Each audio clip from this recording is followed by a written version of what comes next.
Tapi Yahudi yang ortodok ini mirip kayak teman-teman kita Salafi, Pak, jenggotnya persis sama. Itu mereka kalau bermuamalah dengan perempuan sama seperti Salafi. Jadi kalau ada perempuan datang ke komplek mereka, itu nggak boleh pakaian sembarangan. Dan kalau nanya itu orang-orang Yahudi ortodok ini nggak berani lihat perempuan. Dan perempuan tidak boleh beribadah seperti laki-laki di tempat-tempat ibadah. Persis seperti Salafi. Salafi kan ngelarang perempuan juga ke masjid, ya nggak? Bener nggak? Ya, sebaik-baik tempat sholat perempuan tuh di kamarnya, begitu dalam tradisi Salafi, ajaran Salafi. Sama, jenggotnya sama. Jadi kalau mau memahami surat Toha, kisah Sayyidina Musa ngambil jenggotnya Sayyidina Harun, nah itu lihat Pak, Yahudi ortodok tuh jenggotnya sepanjang itu, diambil langsung sama Sayyidina Musa alaihi wassalatu wassalam.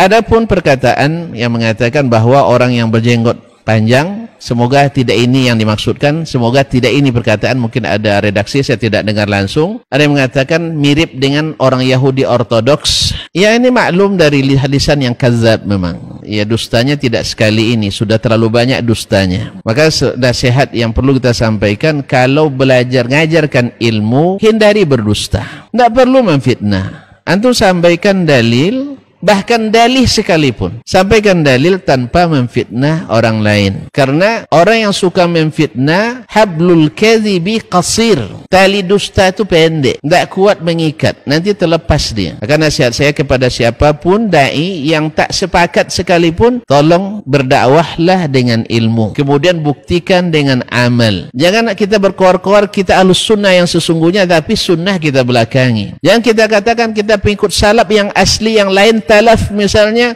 tapi buktikan dengan amal. As-salaf itu bila diperintah dikerjakan, bila dilarang mereka tinggalkan tanpa banyak alasan. Oleh sebab itu kalau dia miripkan dengan demikian, ya kalau sempat kita mengatakan itu sudah dilapor kita itu. Ya, sudah dilapor karena ini pencemaran nama baik. Tapi kita hanya mendoakan semoga Allah perbaiki lisannya, Allah perbaiki hatinya, Allah benahi ilmunya, mudah-mudahan Allah ampuni dosa-dosanya, kembali kepada Islam dengan kembali kepada hidayah dengan sebenar-benarnya. Allah murdahu ilal islami raddan jamila. Karena kalau begini hanya mencela dan takut nanti masuk dosa memperolok-olok sunnah Nabi sallallahu alaihi wasallam. Karena sahih dalam riwayat muttafaq alaih bahwa Nabi sallallahu alaihi wasallam jenggotnya sangat tebal. Lalu antum katakan orang-orang talafi katanya yang berjenggot tebal mirip dengan orang-orang Yahudi ortodoks. Anda telah menuduh Nabi sallallahu alaihi wasallam, dan ini khawatir kita masuk dosa memperolok-olok sunnah Nabi alaihi salatu wasallam yang akibatnya adalah keluar dari Islam.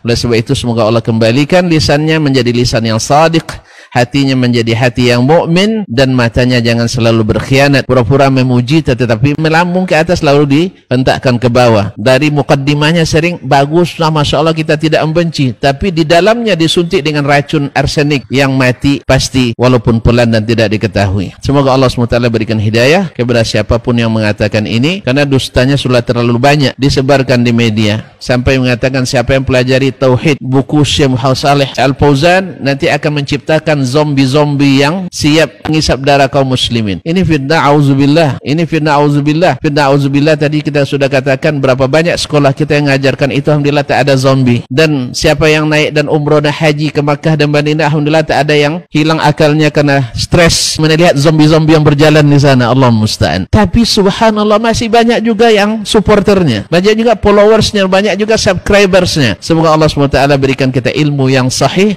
amal yang salih, niat yang ikhlas, bukan karena setuju hilang patutnya. Kalau bahasa pepatah kami, hilang patut dikatuju. Karena setuju suka memfitnah, akhirnya kita akui dan kita angkat sebagai seperti seorang pahlawan dan seorang pendekar aswaja. Allah musta'an wa alaihi tuklan. Semoga Allah berikan taubat kepada kita dan kepadanya. Amin ya rabbal alamin.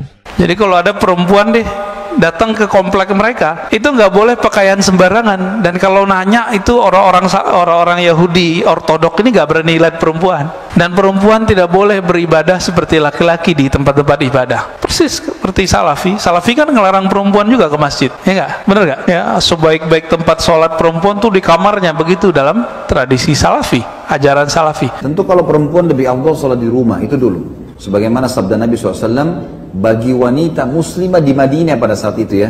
Jadi Masjid Nabawi 1000 pahalanya. Tapi apa kata Nabi SAW? Sholat wanita di ruang tamu rumahnya lebih afdal daripada di luar rumahnya. Masuk dalamnya masjid. Dan sholat ia di dalam kamarnya lebih afdal daripada ruang tamunya. Kan gitu. Ini disebutkan di Madinah dan waktu itu Masjid Nabawi. Masjid Nabawi jelas fadilahnya besar. Tapi tetap lebih afdal perempuan sholat di rumahnya. Maka saya sarankan ukhti ini sholat di rumahnya.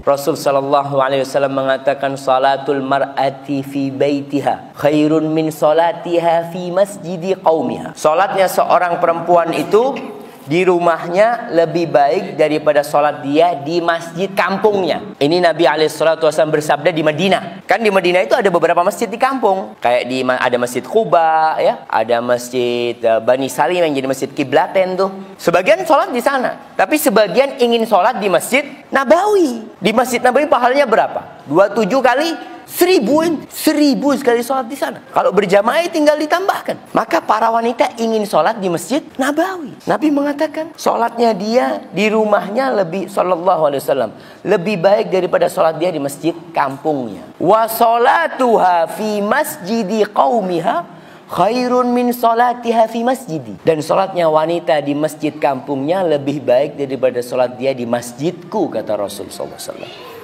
Jadi kalau dikatakan sholatnya wanita di rumah 27 bukan 27, lebih baik dari 27. Kalau dia di masjid dapat berapa?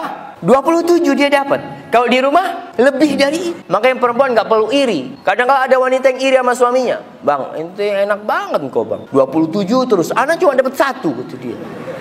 Kadang seperti itu. Tapi wanita boleh sholat di masjid. Bahkan para suami haram hukumnya melarang istrinya ke masjid. Rasul sallallahu alaihi wasallam mengatakan la tamna'u ima Allah masajidallah.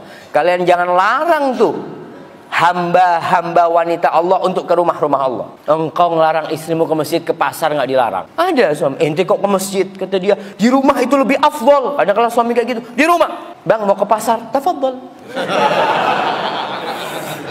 Ente ke pasar nggak apa-apa, ke masjid nggak boleh.